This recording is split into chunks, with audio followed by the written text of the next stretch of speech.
And we welcome you on into another episode of the Big Time Sports Podcast Show with Mitch Spinell alongside Mitchell Bally here to give you the latest of what's going on in the sporting world. Mitch, we're about 50 miles apart from each other this week, as if we're close to each other normally.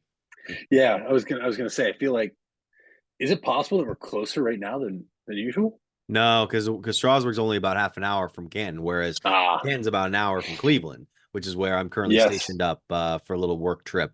But enough about me. Let's get into the topics today. Let's go into what's been going on in the world of sport, starting in the high school level, because we have a number of things to talk about here. We had some good games this past week. We had a nail biter over in our big time sports game of the week in the South, where Indian Valley played Sandy Valley in boys basketball. And Sandy Valley really came out and shot very well at the beginning. Indian Valley made a couple of runs, and then they were able to get a big victory there. And then, you had the game of the North here, which we'll get to in a bit. But the big two stories that came out yesterday, actually, while I was up here, were ones that were really kind of like shaking ground in Tuscarawas County and beyond. Beyond being that the Ohio High School Athletic Association has announced that they are looking into and researching the possibility of expanding the divisions in their non-football sports here in Ohio. So for those that are listening to the podcast and don't know, the usual divisional setup for all the schools, hundreds of schools here in Ohio, we have four divisions in most sports: one, two, three, four. One being the big schools to four being the smaller schools. Football is different.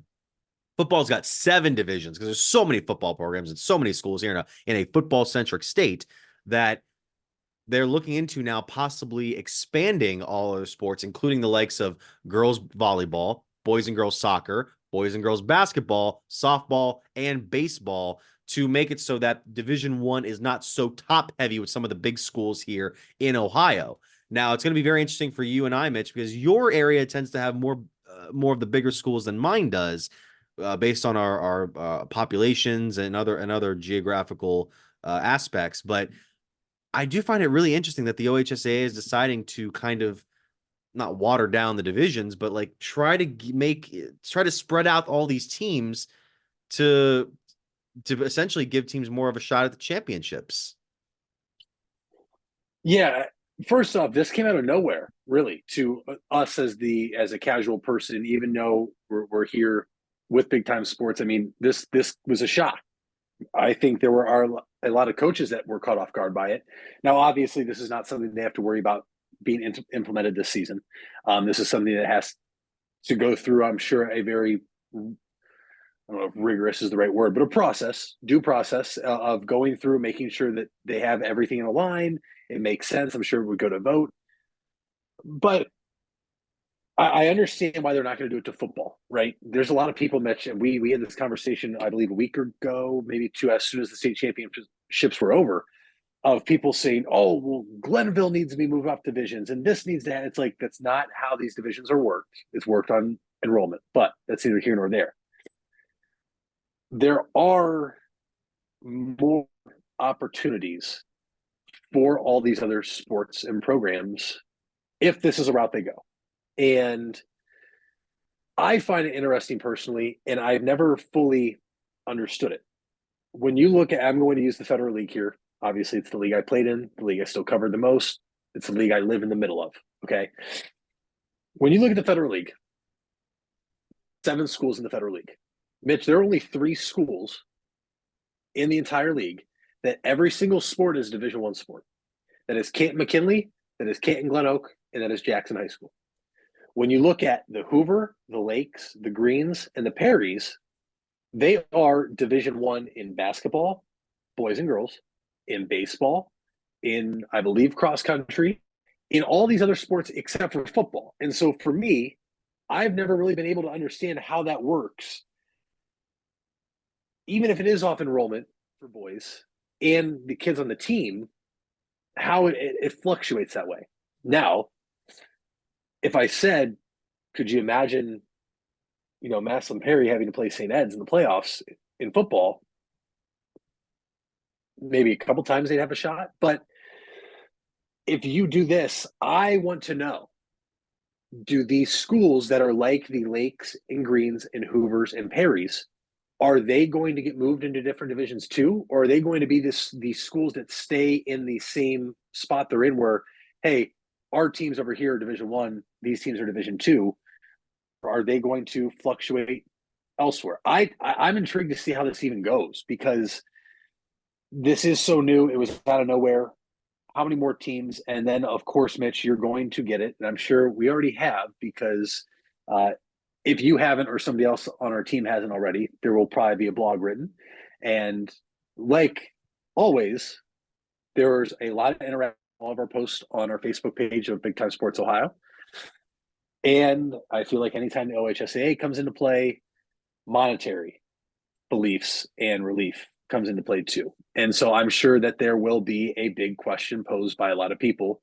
How much more money can the OHSAA make off a move like this? And so that is also something I'm curious to know. But as long as it doesn't water down everything else, I like it. Because why do you not want to give other teams a better even playing field?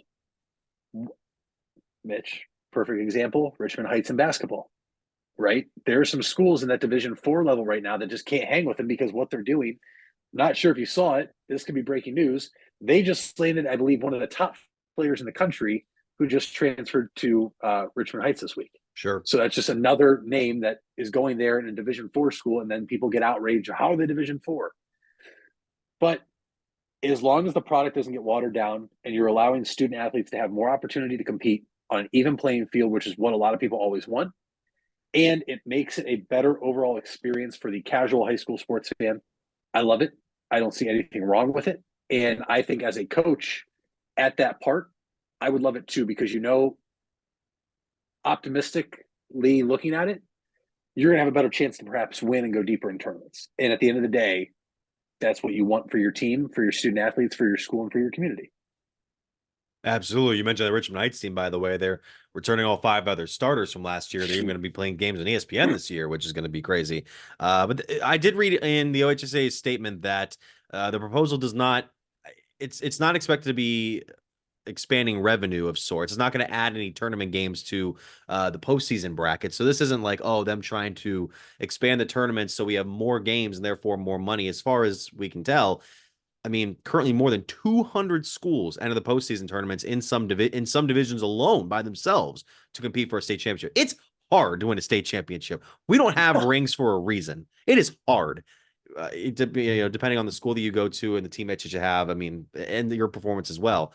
But the board of directors, who could, by the way, could vote on this as soon as possibly next month, going into the new year, could act on this very soon. I mean, it's going to be there. It says here the OHSAA has studied the number of tournament divisions and formats in other states and has found that several states, including many that have fewer schools, like smaller geographical states, have more tournament divisions than Ohio does. Other than football, the OHSAA has not expanded divisions in team sports since the 1980s when they were going the class level, Class A, AA, AAA, and everything. So yeah, I do find that very fascinating. We'll see what the OHSAA decides to go with. We could be having potentially teams winning. It's probably going to go the football setup 5, 6, and 7. That makes the most sense. Yeah. Either way, we'll see what happens.